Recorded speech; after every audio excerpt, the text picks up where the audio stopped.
Hey everybody, I'm Mark Andre. I'm the Ed Automation nerd here at SolarWinds MSP, and I'm here today to talk to you guys about automation. So as a head nerd, I get the chance to travel all over the world, and I've been doing so for years. So that gives me the chance to meet partners and spend time with them from anywhere from a few minutes to a few hours to actually a few days as well. And this gives me the chance to learn from them and hopefully impart some knowledge as well. I thought what I would do in this first vlog series is talk about some of the things that I've learned from working with these partners, and some of the things that I commonly hear from them, or some of the things that I commonly show people how to do. This will apply to you whether you're using SolarWinds RMM and Central, or really any other RMM out there as well. So when I meet partners, I typically see two types of partners. I see partners that see the value of automation and have already made a significant investment into it, whether being investing into a resource that is spending time every week working on it, whether part-time or full-time, or I see them starting to ask their resources to spend a few minutes here and there trying to automate things as they can.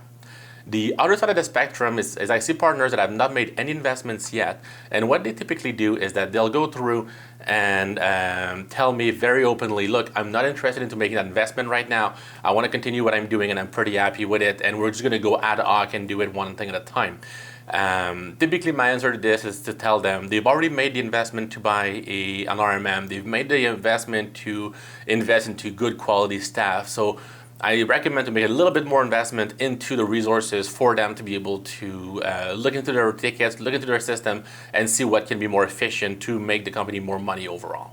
So the first entry point to automation is typically self-healing. Self-healing is the easiest way to get started with automation. It is simply going to be to look at things that are failing and automatically fixing it. It could be monitoring a Windows service, for example, a SQL agent service, a Prince Pooler, things like that, and say if that service stops, simply restart it. These typically will generate a lot of tickets into any MSP queue, and the process is pretty simple. The technician, typically an L1 or an L2, will log into the server, will find the issue, and will simply restart the service.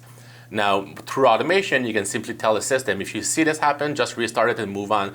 That way you know it happened, you know there was an issue, but it automatically fixed itself.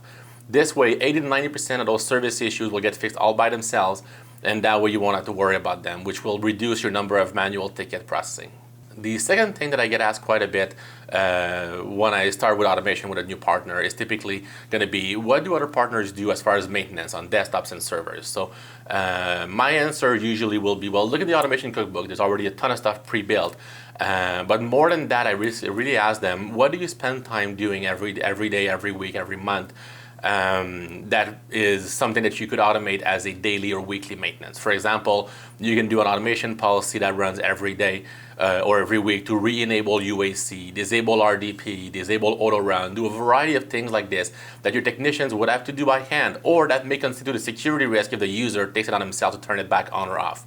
So that will make sure that this is not an issue. You can also do a maintenance policy to make sure that your company tray icon is already installed on the customer's computers. And what that would allow you to do is that tray icon is going to be able to give the customer more power to do things on their own. You can add maintenance things that they can do themselves, like restart their Wi-Fi connection. You can do things like put a link to your PSA to open a ticket automatically, things like that. So using that tray icon as part of your recurring maintenance can make your life a lot easier as well. Now I'm going to be ending part 1 of this vlog series here for today, but I'm going to be posting a few other vlogs on this topic in the future to go through more examples and more things you can easily automate. So stay tuned for that, and thank you for watching.